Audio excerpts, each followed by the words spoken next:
नमस्कार, radiance fashion उद्योग में आपका स्वागत है। मैं आपके साथ नूपुर।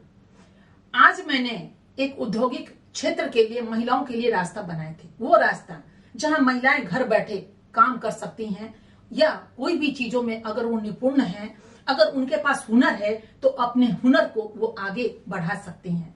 महिलाएं क्या करें ना करें, इसमें बहुत सारी महिलाएं ऐसी रहती हैं जो अपने सपनों को साकार करने के लिए भटकती रहती हैं। सोचती है दिन भर क्या करे ना करे, पति चले जाते हैं दफ्तर या जहाँ काम करते हैं वहां चले जाते हैं और बच्चे स्कूल कॉलेज चले जाते हैं। घर में काम होता ही कितना है, 9-10 बजने के बाद वो बिल्कुल खाली हो जाती हैं। शाम के वक्त में फिर किचन का काम होता है। बीच का जो खाली वक्त होता है उसके लिए हमने यही योजना बनाई कि चलो आपके पास जो हुनर है उस हुनर को हम आगे लिए चलते हैं, जिसमें नाम भी मिलेगा और आपको पैसे भी मिलेंगे ताकि अपने सपनों को आप साकार कर सके। लेकिन ये क्या देखा, ये देखने को मिल रहा है कि एक पुरुष खड़े होते हैं और 25-30 महिलाओं का एक ग्रुप बना लेते हैं और कहते हैं लीडर तो हम बनेंगे, लीडर तो हम बनेंगे, महिलाओं को हम संभाल सकते हैं। अब ये बताइए ये कैसी बात है। महिलाएं, आज तक मैंने सुना था कि बच्चों को महिलाएं संभालती हैं। आज महिलाओं को संभालने के लिए एक पुरुष जन्म ले चुके हैं और सोचते हैं कि मैं हूं और इतनी 25 महिलाओं का तो पूरी डीलिंग हम करेंगे। अब इस तरह की डीलिंग में अगर महिलाएं, एक भी महिलाएं बात करती ही नहीं है और पुरुष भाई आ जाते हैं बात करने के लिए और कहते हैं हम बात करेंगे ना, कपड़े खराब हुए तो मैं हूं ना।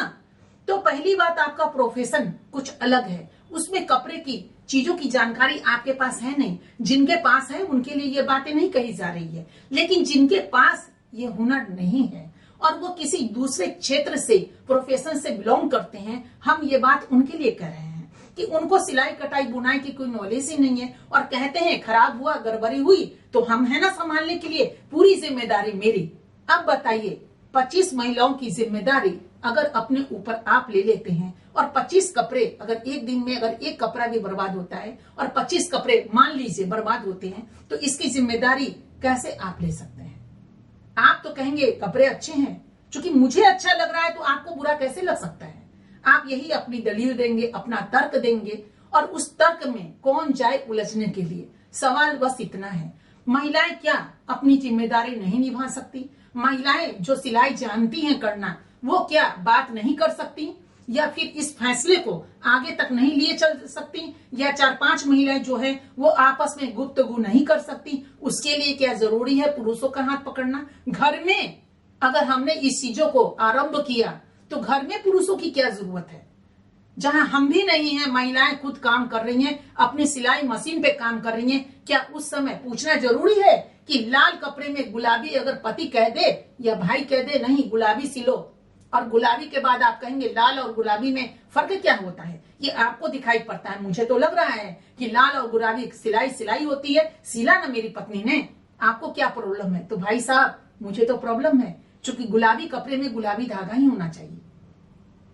स्टिच की परख हमें है, स्टिच की परख उनको है जो आपके घर की महिलाएं कपड़ा बना रही हैं। ये परख आप तक नहीं हो सकता। आप इंजीनियर हो, आप IAS हो या फिर आप बिजनेसमैन हो, किसी चीज के उद्योगपति हो, तो कैसे ये नॉलेज आपको होगा कि आप उनको कह देंगे आप किसी क्षेत्र के हैं, उस क्षेत्र में हमें नॉलेज नहीं या आपकी महिलाओं को नॉलेज नहीं, वो भी टांग ना आ रहा है और इनके काम में आप भी टांग ना आ रहा है, तो क्या ढंग से महिलाएं आगे नहीं बढ़ पाएंगी? कल भी महिला अकेले थी और लगता है आज भी महिला अकेले ही रह जाएंगी, क्योंकि साथ कब तक मिलेगा? आखिर क्या कारण है कि एक पुरुष उस ग्रुप को चलाना चाहते हैं बगैर नॉलेज रखे, जिन्हें कपड़े का कोई नॉलेज नहीं है?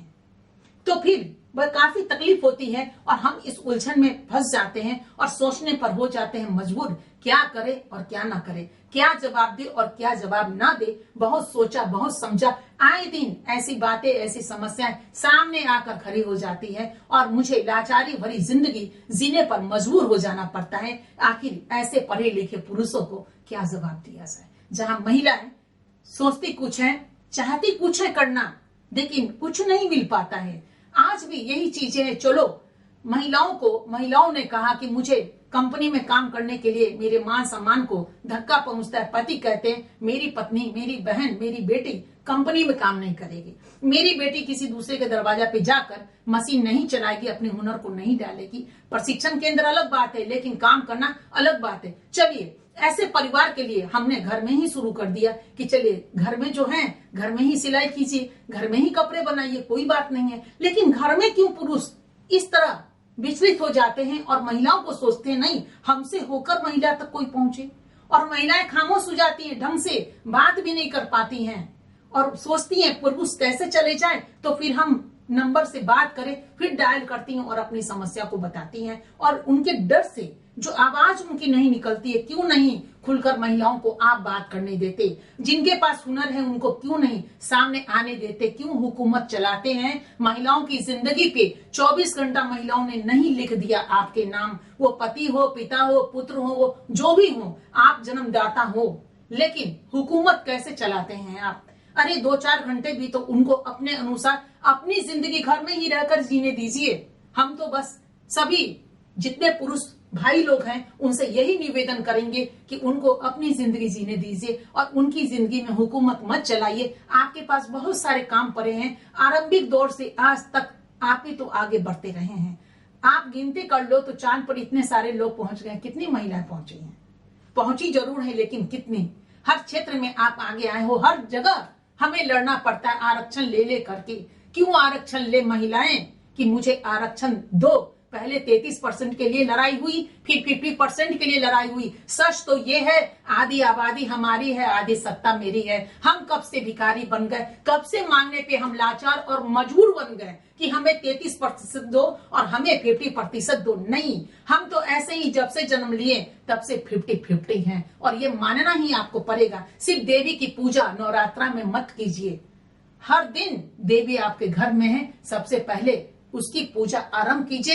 ये कलयुग ऐसे ही खत्म हो जाएगा और सतयुग आ जाएगा। अगर सतयुग लाना है, शांति पूर्वक दुनिया देखना है और बनाना है तो सबसे पहले महिला की पूजा, महिलाओं का सम्मान बहुत जरूरी है और करना चाहिए। महिलाओं को घर में काम करने दीजिए, सहयोग दीजिए, लेकिन उस पर हुकूमत मत चलाइए।